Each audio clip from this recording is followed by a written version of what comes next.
smile? Didn't I make you feel like you were happy for a while? It's 8:30 now and it's the 17th. I'm gonna do a bit of a flare diary. I recorded a video yesterday, which you probably will have seen by now. I mentioned that I was having really bad acid reflux. As you can hear from my voice, the acid has affected my vocal cords quite bad. And last night, I was getting really bad pain in my chest. It felt like heart palpitations, which I get normally, but these were really painful, which I've never experienced before. My nausea was so bad that I couldn't even drink water without it starting to regurgitate. So we went to the hospital.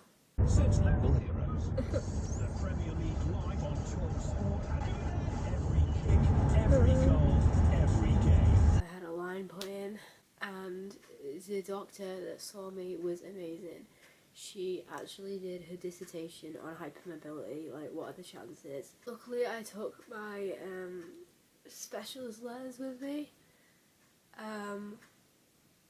and she could read up my case properly. We were obviously worried about the pain in my chest because I have POTS. Obviously with EDS there's chances of aortic dissection, things like that. I didn't think that was happening, but I thought it was better to go and get it checked. She said that my actual vitals were okay, but my heart rate was very high and my blood pressure was super low. She described me as the world's most complicated 24-year-old, and she put in an emergency referral for me to see a cardiologist, because even though my ECG came back okay, it's only for a very short window, and also because you're lying down. And she said that what I really need is to have a 24-hour monitor put on my heart, and she said that appointment should come through in the next couple of weeks. I've been in bed pretty much all day. All this side of my chest feels super bruised. I haven't ever previously recorded my flares because I normally feel so poorly that I don't want to do that. But for the purpose of showing what these flares are like, I am going to try and record it best I can.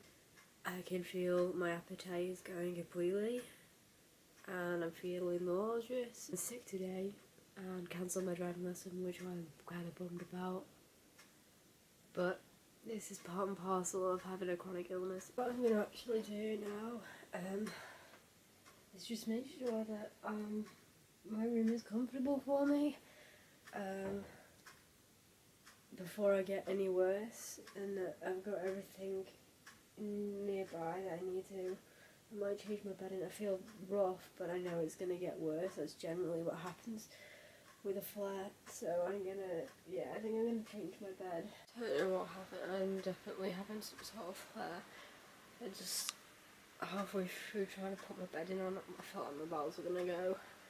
I went to the toilet. It was just so painful. I barely passed anything.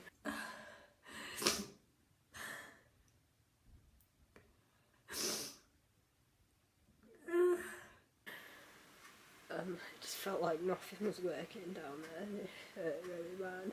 I'm nearly done though. I feel like I'm overheating, so sorry, I'm so out of breath. I'm exhausted, and all I tried to do is go to the toilet and do what people do. I'll show you what kind of setup I've got going here. The things I've got need in hand. This is getting bad. It's getting bad. I've changed my bedding because new bedding always makes people feel a little bit better. I brought this back from the hospital actually. These are the sick bucket things, because it means I don't have to empty my bin if I need to be sick. So I've got that there. Some toilet roll. This is my CBD oil, my anti-sickness, which I'm going to take now. Some chewing gum, because that sometimes helps with feeling sick.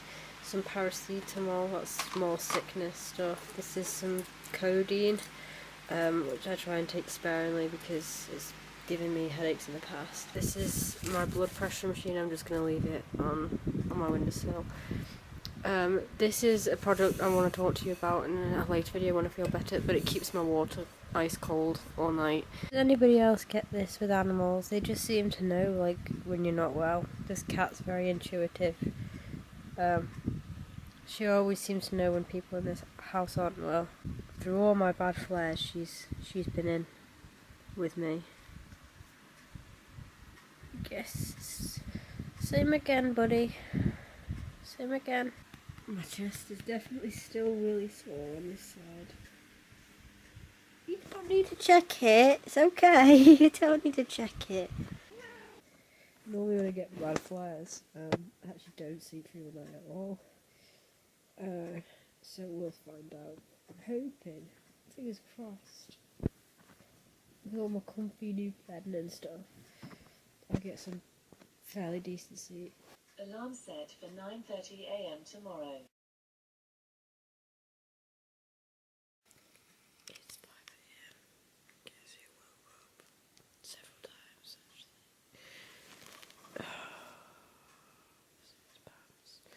actually. Oh god.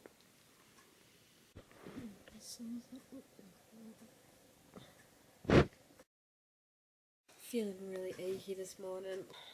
Not much change, to be honest. I'm gonna get up and try and maybe make myself eat something.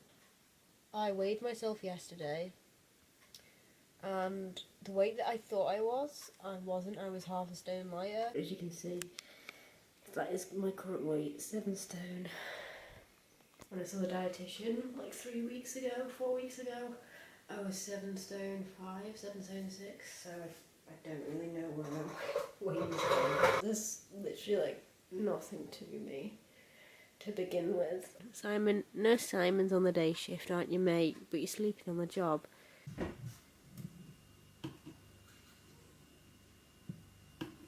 Been given these special milkshakes. I've only just put them in the fridge to try and help with my weight. They're called Ensure. They've got a funny taste, I can't explain it. If you drink them warm, it's almost metallic. It's like it tastes like blood, it's weird. It's meant to be chocolate flavoured, so if you drink it cold it's okay. But they're not cold at the minute, I've not got any cold. So I'm making myself a milkshake with whole milk. This is what the dietitian recommended, so mostly whole milk and then topped up with some ice cream just to like get the fat in there. This is my Breville blender. I bought it when it was on offer. I think I paid $19.99 for it. It's really very good. So you put this cap on it to blend. It's got blades on, and then you slot it in that, and then literally turn it on at the wall would help. This is one of the reasons I hate being sick on days like this. Check this out. It is just an absolutely... Sorry, my window's really dirty. Where's the window cleaner when you need them? Yeah, it's just the most beautiful evening. And I'm stuck here feeling awful. Have you ever seen that film? I think it's got that girl called Amanda Stenberg in it. And she's got a chronic illness, and she's never been outside in her life. That's kind of how I feel. Obviously I do go outside. I just feel like trapped. I've made the room my own, don't get me wrong, I love my little sanctuary. I've got all these nice gadgets I've bought to like help make me as comfortable as possible. But man, what I wouldn't give to sometimes just to be able to experience life as a healthy individual. Yeah, on evenings like this it kind of makes me sad because, you know, people my age might be out enjoying the weather, having a few drinks, that sort of thing. I can't do that. Still, I can enjoy it from the comfort of my own bed, I guess. I also bought myself this little indoor greenhouse, so at least I can have like my own bit of nature in my room. These are roses, these big tall things. This one's dying. Me. This is a lemon tree. This is a lemon tree. These are 2 avocados, and I just planted this today. These are jalapenos because I like it spicy.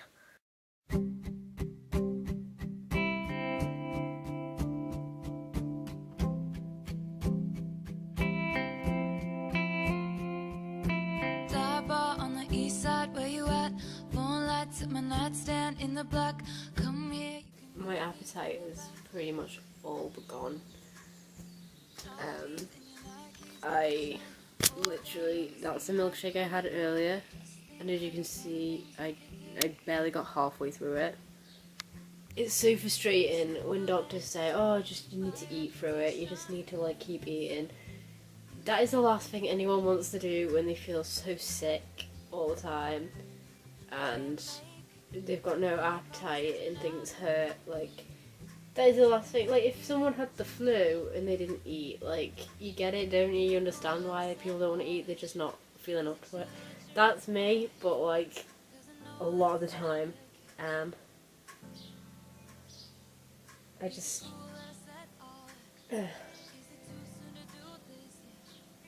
It's so much easier said than done, isn't it? Oh, you just have to drink. Oh, you just have to eat. Like, until you've been there. It's easier than said than done. Well, my left leg, it feels like it's on fire. I get a lot of pain mostly in my legs. That's where my pain is most frequent, as well as my abdominal area. And it's always my left leg that's worse. And it feels like if you go to the doctors for a blood test, they put that tight thing around the top of your arm, and after a while it hurts a bit, doesn't it? Because it's constricting the flow. That's exactly what it feels like. It feels like something's way too tight around my leg and that the circulation isn't getting through it. It's horrible. It sucks. There's not really much I can do about it as well. I just kind of have to wait it out. So I don't think the last 2 days have been hard and rough. My mother got a letter today from the hospital where we put in a complaint about the doctor, and I am so angry and so pissed off. He's tried to take credit for things that have absolutely nothing to do with him. We do not want a qualified apology, which is, I'm sorry that she feels that way, sort of an apology. And that is exactly what we got.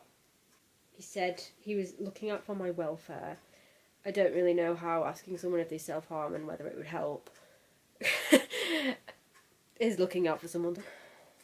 I really can't. Because he's making me out to be a liar.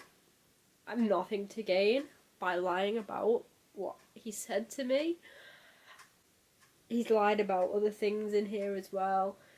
He said that 2 other pain departments have said that medication wouldn't help for me.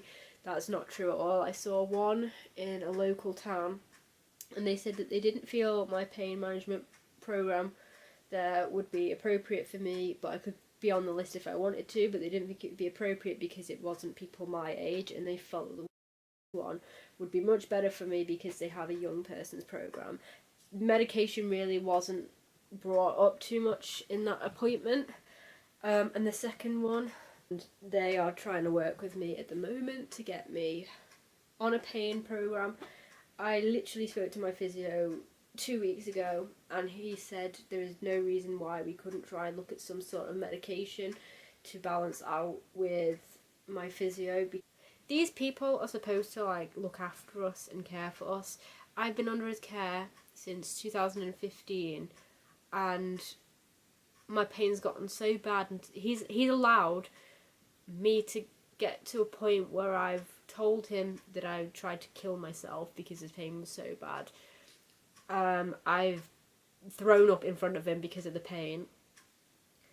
He's clearly not done his job properly then, is he? I'm 24 years old and I'm trapped in his body that doesn't work and is in so much pain all the time. And he sees me as a case number. And that's it. He doesn't see me as a human being, obviously. And you better believe I'm gonna fight this, because I don't want any other chronically ill pain patient have to go through this, because I've been in pain for 4 years, pretty much every day for 4 years, and that could have maybe been avoided.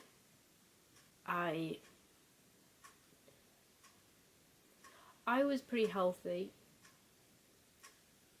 until like 2014. So to go from being able to do pretty much everything to being in a wheelchair is really debilitating.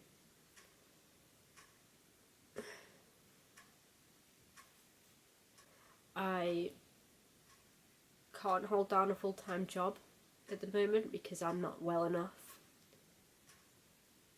I'm not well enough to participate in a pain program because the days are too long. I can't get out of bed some days. My boyfriend has to put me in and out of the bath and wash my hair and undress me and feed me like a baby. My pain is very real.